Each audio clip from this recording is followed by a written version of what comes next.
આ 10 મિનિટ ચાલવા દે ને. અડધો કલાકનો શું છે? અડધો કલાક તો પછી શું ટેન્શન છે? તારા ભાઈ શાંતિ ઉતાર ચા પી લે. ભાઈ શાંતિ પેલા વિડીયો ના ઉતારશો, જોવા નહીં મળે ભાવેશભાઈ કશું. જોવો ને. સાચી વાત છે. ખરે ઊભું થવું પડે. નહીં ઊભું થવું પડે.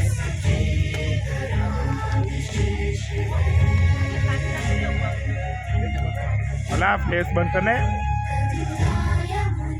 ફ્લેશ બંધ કરે વિડીયો ઉતારો.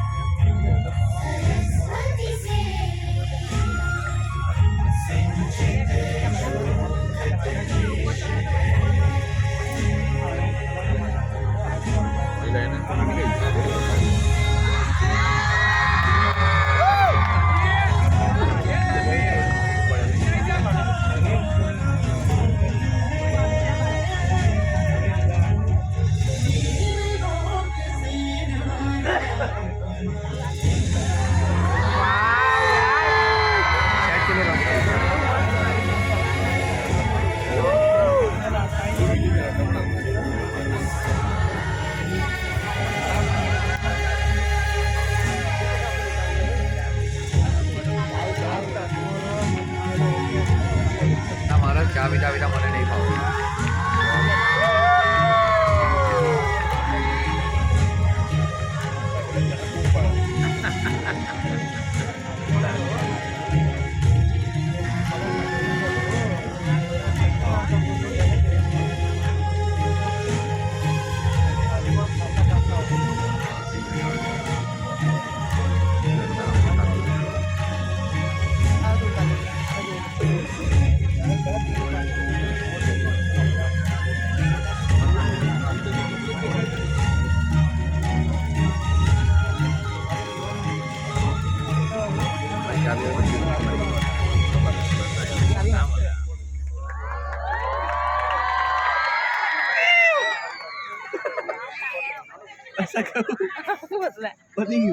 ના છે અડધો કલાક ના હોય. અડધો કલાક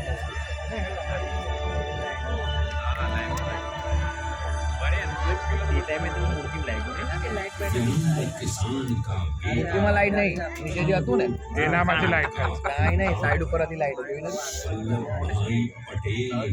હા બ્રો, અલા આપણો ને સાંભળેલું છે. कार्मिक जनगण से था उसको प्यार अपार, अखिल देश ने उसे रहनुमा किया था स्वीकार। गांधी बापू का शिष्य, सत्य अहिंसा का अवतार, किंतु एक भारत करने को धर लेता हथियार। लौह पुरुष संबोधन था वो लोहे की दीवार। तेज पुंज तुम, शक्तिपीठ तुम, बल का सागर अपरंपार। ऋणी देश का नम्र मन तुम स्वीकारो संगार।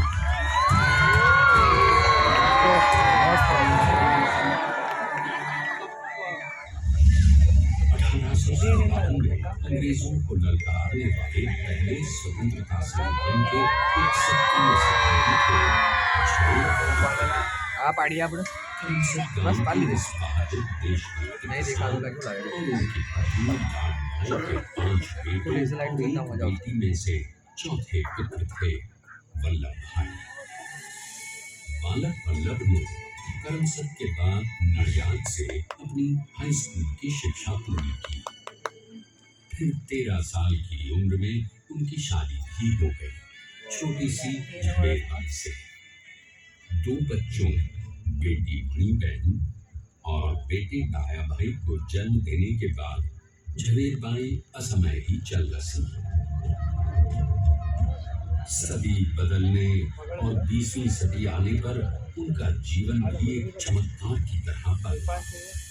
टीडर का इम्तिहान पास करके वो वकालत करने लगे, पहले गोधरा, फिर आणंद और उसके बाद अहमदाबाद में। मगर जल्द ही वकालत छोड़कर वो बैरिस्टर बनने की इच्छा से इंग्लैंड चले गए। लंदन में बैरिस्ट्री में अव्वल आने और वजीफा जीतने वाले वो अनोखे भारतीय थे। वरिष्ठ अदालत में बैरिस्टर पटेल की जिरह और जीतों की धूम मच गई।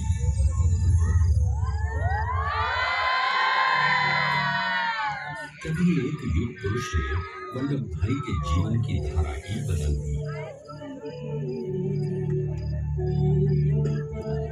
दक्षिण अफ्रीका में सत्याग्रह के अहिंसक अस्त्र से गोरे शासकों को सबक सिखाकर भारत वापस आए बैरिस्टर मोहनदास करमचंद गांधी से मिलकर वल्लभ भाई ने अपने कुछ बरसों से सीखे विदेशी व्यवहार और संस्कार हमेशा के लिए त्याग दिए और अब वो अपने खेड़ा के किसानों को हक दिलाने के लिए बापू के साथ आंदोलन में कूद पड़े।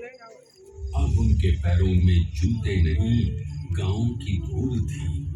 हृदय में भारत भूमि की शस्य श्यामला धरती, मन में थे गांधी और मस्तिष्क में एक नए स्वतंत्र भारत का सपना।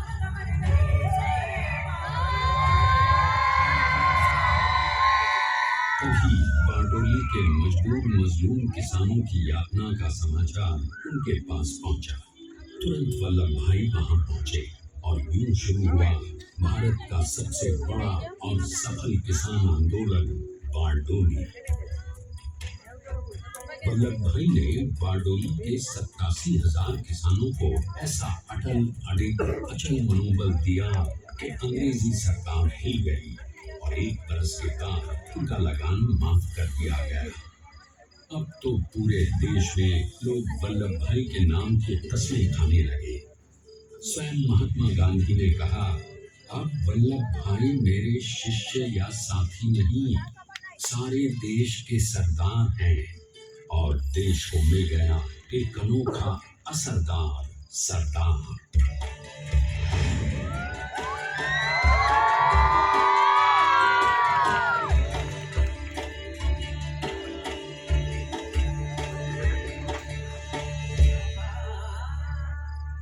सरदार पटेल के नाम और देशभक्ति से अंग्रेज डर कर कांपने लगे। 1930 के नमक सत्याग्रह और दांडी कूच में वो बापू से भी पहले गिरफ्तार किए गए। तो सन 1932 में फिर उन्हें बापू के साथ ही जेल में 2 सालों के लिए डाल दिया गया। मगर आजादी के दीवानों को, स्वतंत्रता के परवानों को कौन गिरफ्तार कर पाया है। जेल से छूटते ही सरदार को कांग्रेस के नए राष्ट्राध्यक्ष पद पर चुना गया और उनकी सरपरस्ती में राष्ट्रवादी भारतीयों ने तमाम ब्रिटिश सूबों में जीत हासिल कर वहां अपनी स्थानिक सरकारें बनाई। किंतु सरदार का सपना केवल सरकार बनाना नहीं था। उनका स्वप्न तो था एक ऐसे नए भारत का जहां हर रंग, हर रूप, हर जात, मजहब, तबके का हिंदुस्तानी एक साथ मिलकर एक ऐसा नया भारत बना सके जहां पूर्ण स्वराज के साथ सारे समाज को गरीबी, अशिक्षा, छुआछूत से भी आजादी मिल जाए। इसकी पहली रणनीति थी भारत को अंग्रेजों की गुलामी से आजादी, ताकि भारत के लोगों की अपनी सरकार सबके साथ और सबके विकास के लिए काम कर सके। बापू की अगुवाई में अब देश ने अंग्रेजों को अंतिम चेतावनी दे दी, करेंगे या मरेंगे, क्विट इंडिया, अंग्रेजों भारत छोड़ो। बस फिर क्या था, संघर्ष की रणभेरी बजी। 3 सालों के लिए सरदार पटेल को भी सत्याग्रही नेताओं के साथ जेल में ठूंस दिया गया। 2 सालों के बाद अंग्रेजों को बापू के सभी शिष्यों और साथियों को छोड़ना पड़ा।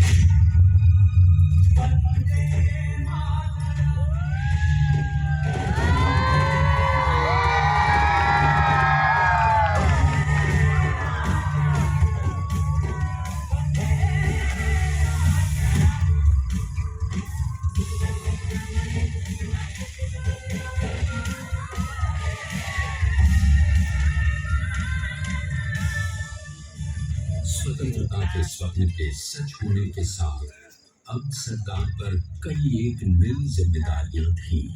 आने वाली आजादी की तैयारी और एक नए भारत के लिए नए लोकतांत्रिक संविधान की संरचना। जैसा उनके साथी ने खुद कहा था, सरदार ने ही छेनी हथौड़ी लेकर एक नए भारत को उकेरा है।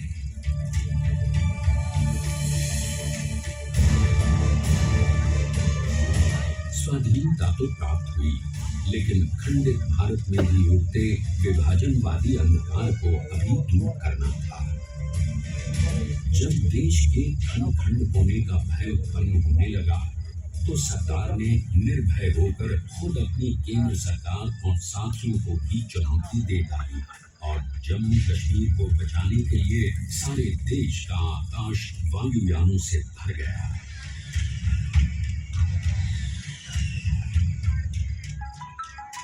और फिर हैदराबाद और जूनागढ़ के भारत में विलयीकरण को पाकिस्तान से चुनौती मिली।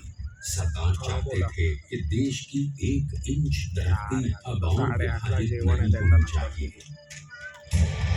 नए भारत को एक करने के लिए समझा बुझाकर मना कर 565 रियासतों को सरदार ने अपनी सूझबूझ सदाशयता संबल से एक नए स्वतंत्र भारत का अभिन्न अंग बना लिया। हमारे इतिहास में अखंड भारत के पुरुषार्थ का ये एक महानतम अध्याय है। जैसा उन्होंने स्वयं कहा था, हमें नए धागों को पुराने ताने बाने में ऐसे पिरोना है कि एक दूसरे में गुंथ जाए और बेहतरीन बनावट वाला एक नया भारत उभर कर सामने आ सके। अंततः अपने वज्र दृढ़ संकल्प से एक नया विराट विशाल एक भारत श्रेष्ठ भारत बनाकर दिखा ही दिया सरदार ने। संसार के सबसे बड़े प्रजातंत्र के शिल्पी को प्रणाम करने के लिए देश ने बनाया है ये समर्थ स्मारक। स्वाधीन भारत को समर्थ भारत में बदलने वाले सरदार पटेल को समर्पित प्रेरणा तीर्थ भी है। प्रधानमंत्री श्री नरेंद्र मोदी के नेतृत्व में बनी विश्व की इस विशालतम प्रतिमा के सामने आकर सारी दुनिया जैसे स्वयं भी नतमस्तक हो जाती है।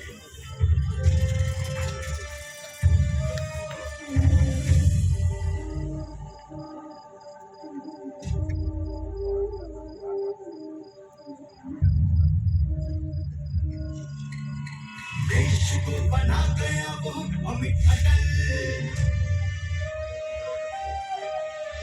हरा सका उसे न कोई शत्रु दल।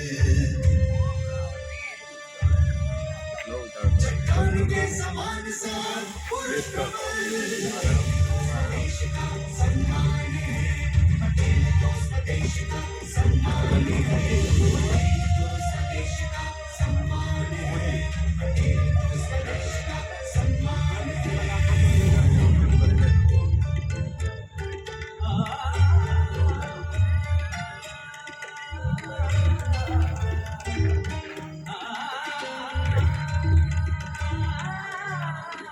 ऊंचाइयां आकाश को छुए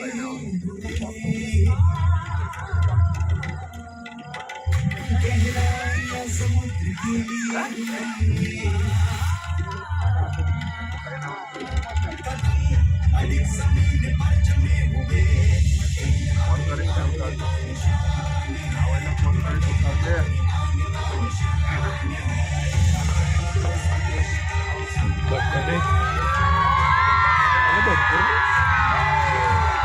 ऑटो केला बंदी करू शकतो। ऑटोला हे तुम्ही कॅप्चर करायला ₹10 ऑटोमेटिक कैप्चर कर विश्व की सबसे विशाल प्रतिमा कैसे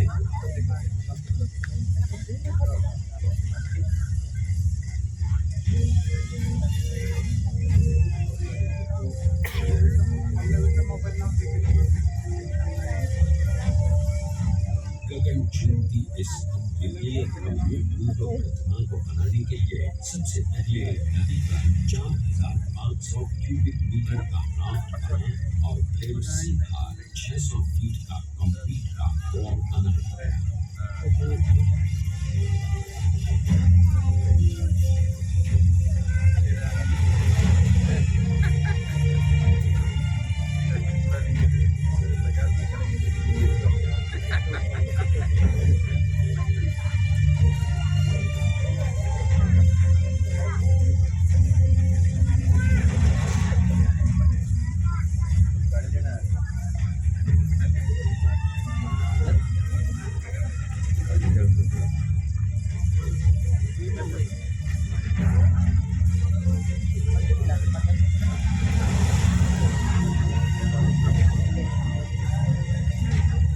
इस कंक्रीट बोर्ड के साथ लगाया गया स्टील का फ्रेमवर्क